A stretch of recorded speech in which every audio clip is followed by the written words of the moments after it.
Our guest tonight is Lovett Weems.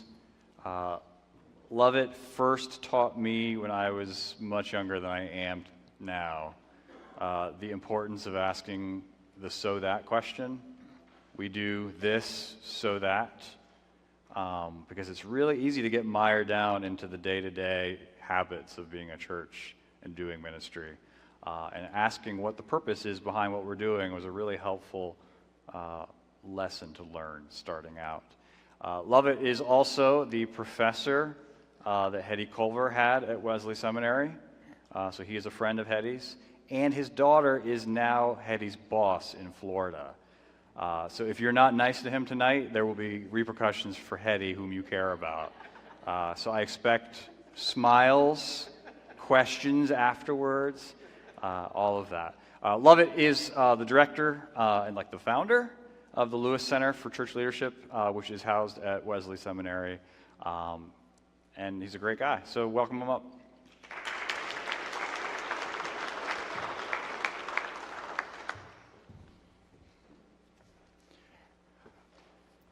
Thank you for being here. Thank you for the invitation. I even wore a blazer for you. I'm impressed.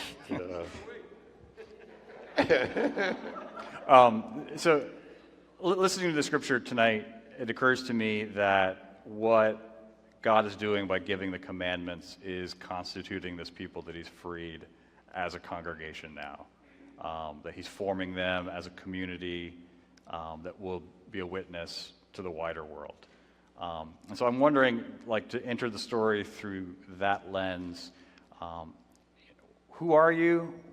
How did you end up doing this? And why do you care about helping churches think about their leadership and their effectiveness in connecting to their community? Well, I grew up in Mississippi. People don't realize that since I don't have an accent. So, I always have to tell them. And went to church on a three-point circuit, and our pastors would change every 3 years. Went to college in Mississippi, and then after seminary served as a pastor in Mississippi for a number of years. And after that, came to Wesley for 3 years as vice president, and then was president of another United Methodist Seminary in Kansas City for 18 years, and then before coming back.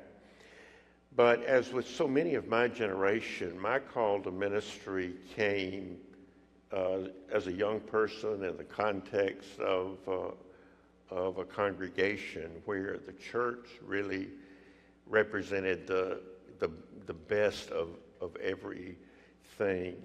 And our pastors were generally the only college-educated persons we would have ever known other than our teachers at school.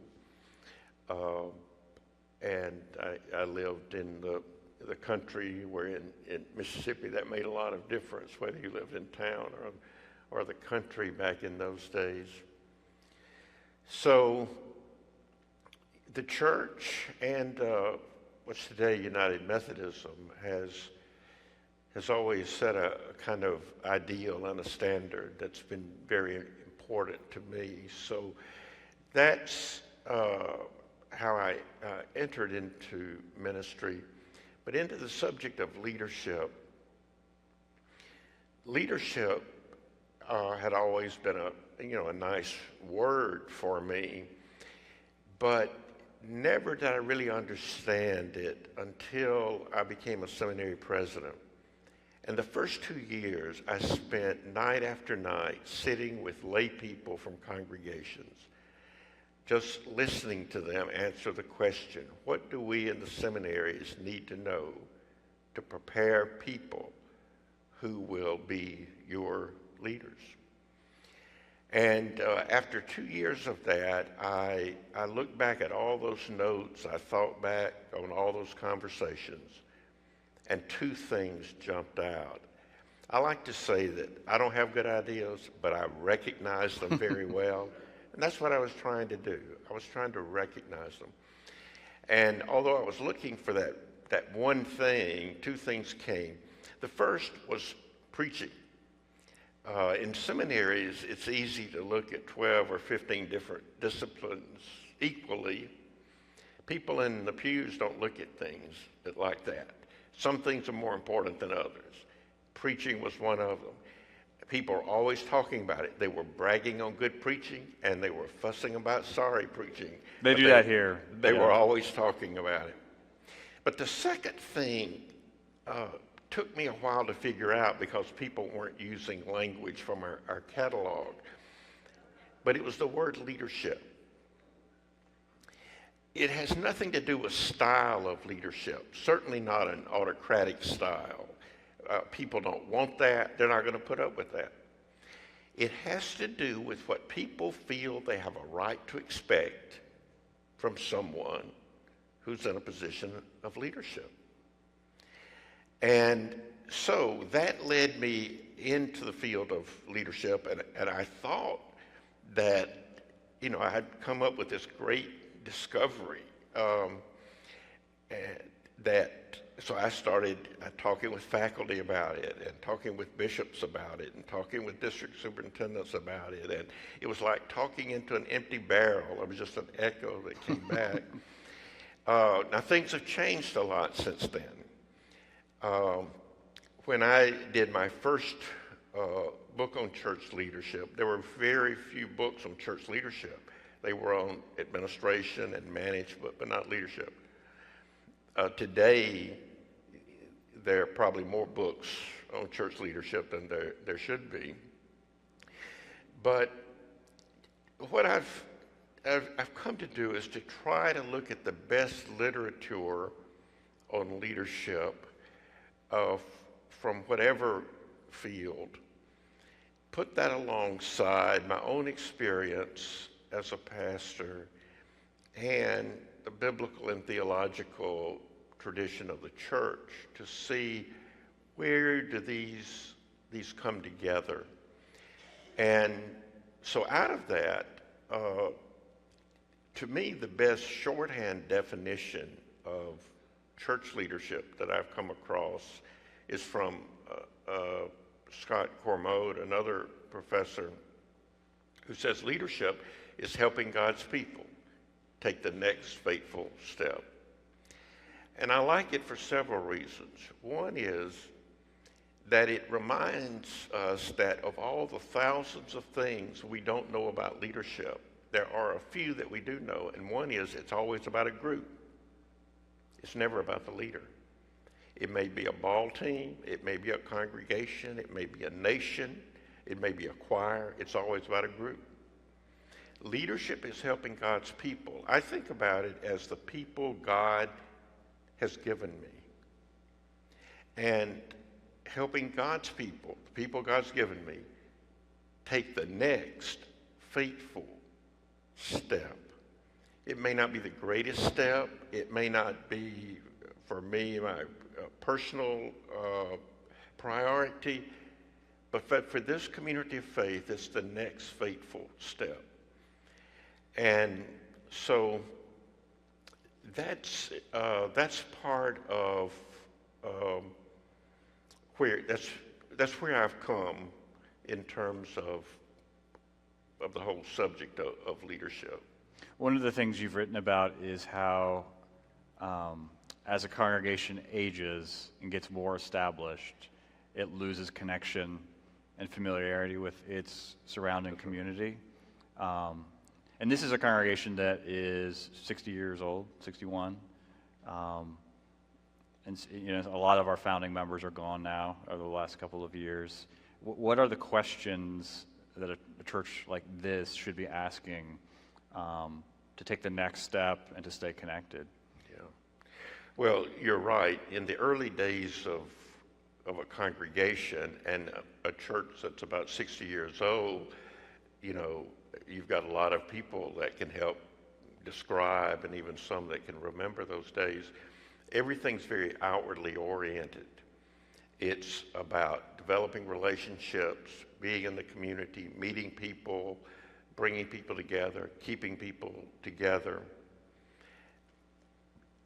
because if that's not done, the new venture doesn't take off. So everything's very outward. But as time goes by, it moves the other way. There comes a time when now we have a building, we have our pastor, we have programs. So the energy that was put outwardly now has to get invested in pastoral care, in recruiting teachers, in keeping up the property and all those things. So that's why, and this is so counterintuitive, the longer a congregation has been in existence, the less knowledgeable it tends to be of its community, and the less connected it tends to be. For instance, I've asked this all over the country. I said, here's a community and there are two churches. One has been there for 150 years, and the other one just had their first worship services 6 months ago. Which of those two congregations will have their finger on the pulse of that community the greatest? And 100% of people always say the church that started 6 months ago. Now, it's counterintuitive because, you see, this other church has 149 and a half years head start on them. I mean, there shouldn't be a trash can turned over that they don't know about. I mean, they should know everything. But what happens is the world of the church becomes a world of itself. And so the same kind of way that you pay attention to the community in those early days is hard to replicate later. So what I say is churches need to fall in love with their communities again. And so how do you reallocate that time and energy? Well, one thing you can do is do a staff time analysis, and just how much of each person of the staff time of the whole congregation is devoted to things that tend to be outward. That is, connecting with people, developing relationships with new people, inviting new people into those plans that get you into community and with others. And what percent are more internal. It doesn't mean that you're trying to have all of one or the other, but you have some that would have a pretty balanced allocation. You have some that would be devoted strictly internally, but the tendency always is to keep adding those that everything they do will be devoted internally. But also you can take those that carry on internal responsibilities and say, how do we think about that in ways that have a more outward component? And you could use the so that. I would, I won't pick a particular ministry because I don't know this church that well, but you could say, in many ministries, the only thing we look at is, do we have it or not? I mean, is everything running well? But if you had as a part of each ministry, we will do our X ministry in such a way in the next year that we will reach more people from the community than we are currently. So you've taken something that has a lot of internal dynamics, getting space for this, recruiting teachers for this and all, and you've added that dimension to it. Or we will do X ministry in such a way that 1 year from now, this ministry better reflects our community than it does today. Now, a number of congregations will take that on. We want to do our ministry in the next year so that our congregation reflects our community more a year from now. What that does is um, the first thing you have to do is you have to understand what is the makeup of the community. And then you have to understand what's the makeup of the congregation. That's 25% of making the change right there. Mm-hmm. I talk about paying attention as a spiritual discipline. And what you'll realize is that there are segments of the community that we are doing very well with. Now, what can we learn from that?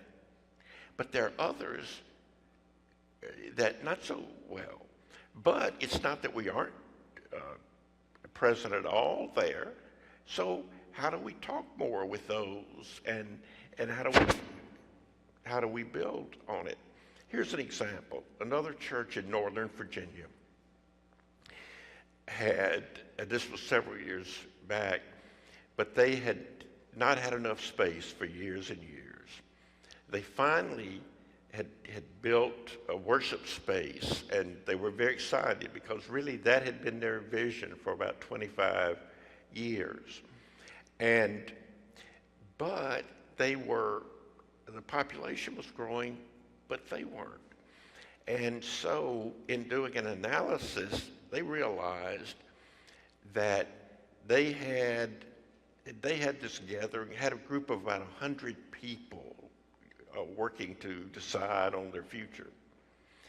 And when they looked at some analysis that had been done, in their zip code, the average length of stay for someone was, I think, just over 4 years.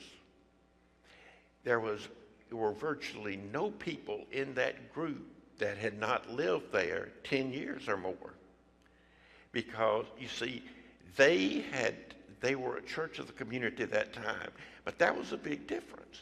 It didn't mean that they did not have people in the church who had not lived there that long, but they weren't in leadership there, and they had somehow gotten a bit disconnected. Plus, they needed a new next faithful step, because the passion that had driven them to get that beautiful worship space, new people coming in, they took that for granted. So they really needed to say, now we give thanks to God that God has brought us here. And now, oh God, what's that next faithful step? We can think about things today we couldn't have dreamed of before we had this space. Mm-hmm. Now, what are we called to do? So sometimes it's not a matter of taking steps, it's responding to the changes that come to you. And so one of the things you've written and talked a lot about is the death tsunami. That sounds exciting, right? So the tide of the older generation dying, and we're kind of going through that. But what are other changes that will be coming to us as a church that we should be aware of? Well, the whole world has changed in terms of religious life in the lifetimes of many people alive today. Let me just highlight a few of those changes. Back in the 1950s, almost all adults that were worshiping in the same tradition in which they grew up. Mm. That's virtually not the case. I think only 40% of Roman Catholics, for example, today that are worshiping as Catholics. They are on the high end, but every tradition. How many of you all grew up in a Methodist church? Raise your hand. Yeah. But, so a congregation like this would have, in the 1950s, you would say that our next members will be people who grew up in the United Methodist tradition, people who live near our church. They will probably be married. They'll probably have children. But all of a sudden now today, you have you have a disconnect between the most regular churchgoers and the general population. The most regular churchgoers tend to be older, less diverse, more educated, have more assets, and are more likely to be married than the general population. So a lot of times churches will say, we need a few more young families with children. Well, I'm sure that's the case. But if you've got a married couple with children living at home, United Methodist churches do about as well today reaching them as we ever have. There just aren't as many of them. Mm-hmm. For example, in the 1950s, something happened that had never happened before or after. Just over 50% of households were made up of a married couple with at least one child living at home. Today, that's about 20%. So if your image of that next member is going to be a young married couple with children, you've just limited yourself. Just in the last couple of years of adults, marriage became less than 50% for the first time in census records. We used to think someone would go to church, maybe as a young adult, move away from church, they get married, they have children, they come back. Well, in a lot of ways, that's happening, but half of the people between the age 25 and 35 are single today. So there are lots of those people are driving farther to church today than they ever have before. For instance, again, of Roman Catholics that attend, they all have a parish church, a designated church for their geography, but 25% attend a church that's outside, that's not their parish church. So all of these things that we used to take for granted, Peter Drucker says that when organizations that were strong start declining, it's not that what they're doing is bad. Their actions are good. It's their assumptions that are no longer fitting. And so we used to assume that certain things that we can't today. Now, another thing that we can't assume related to the concept of the death tsunami is right now the death rate in the United States is at a historic low, and it's been low for a number of years. It was projected a few years ago that it would turn up in 2018. Now that's moved to 2021. That's when the first of the baby boomers will be 75 years old. Now, what happens is the death rate's been going down since the 1940s. It's very low now, and it's staying low for two reasons: medical science and a lot of younger people coming into the population primarily through immigration. Now, eventually it's going to turn up. The projection right now is 2021. And when it goes up, it's going to continue to go up until between 2030, 2050. The death rate will then be as high as it was when antibiotics were discovered. So now, 75% of all those deaths will come from people age 65 and beyond.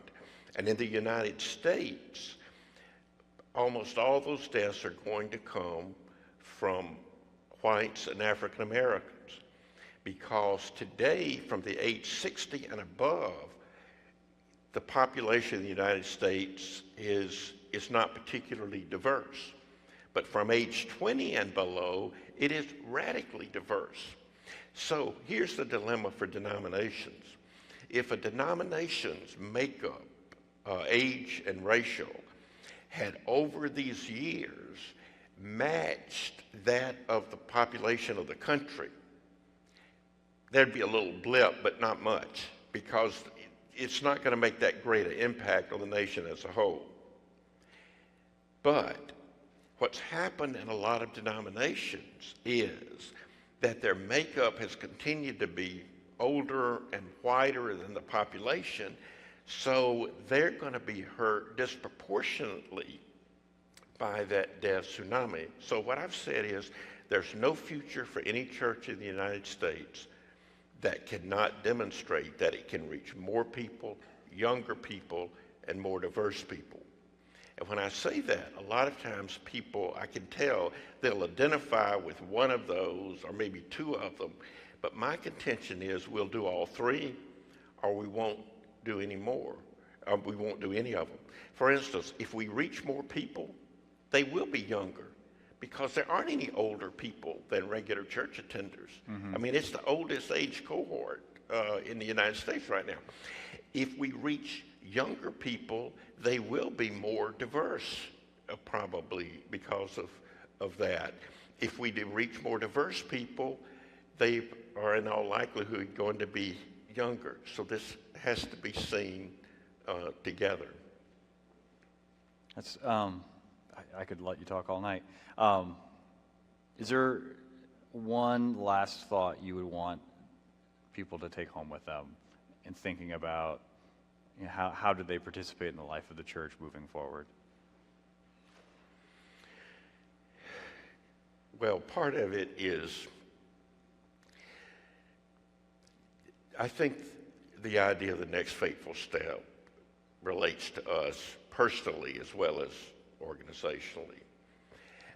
I would start thinking about everything you do in a congregation in your life in terms of what is that next faithful step God is calling you to. That's why I'm encouraging congregations to use the language not so much of obligation, but of opportunities. You know, typically we'll say during the Lenten season, we're going to have these 4 studies, and we hope everyone here will sign up for one before you leave. What if we change that to say, well, if I'm in the pew, I get the impression that you'd like for me to do something for you. You want me to sign up. But what if we said this? The Lenten season is a time of spiritual of renewal, and you have a right to expect of your church that you would provide have some mechanisms for that. Now, out of what we've been hearing, we have these 4 courses, and you laid that. Now, if one of these will be just what you need to take that next faithful step you think God has for you, we hope you'll take advantage of it, or we want you to know.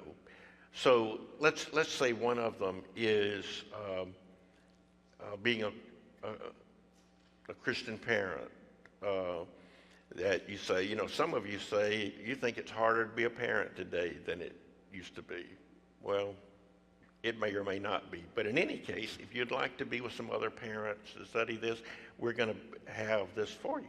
There'll be people sitting there who don't have children at home, but they'll be saying, I wish they'd had that when I had children. There'll be others that say, hey, I'm going to get my neighbor to come to that. But you're saying, if this is where you are, if this is where God is calling you to, well, one of them is going to be dealing with loss and grief. And we've had a lot of loss in our community, and we've had loss through deaths, through loss of jobs. We're going to have this. So all of a sudden, instead of I'm sitting there thinking that you want me to do something for you, now it's a possibility. But what should determine what we do is how does it help me take my next faithful step? Because in any congregation or any class at any time, the greatest diversity in any church is where people are on their spiritual journey, their level of spiritual maturity. So it's not a one-size-fits-all. But if you're helping everybody to think through, will this help you take your next faithful step with God? That's a way for everyone to be on a journey. And that's why I think that the beginning point of ministry is not the church any more than it's the leader. It's the people. And how can the leadership of the church be a channel of God's grace for people so that they can take their next faithful step? So you all have the opportunity, not the obligation, to ask Lovett questions after the service. But for now, would you all thank him?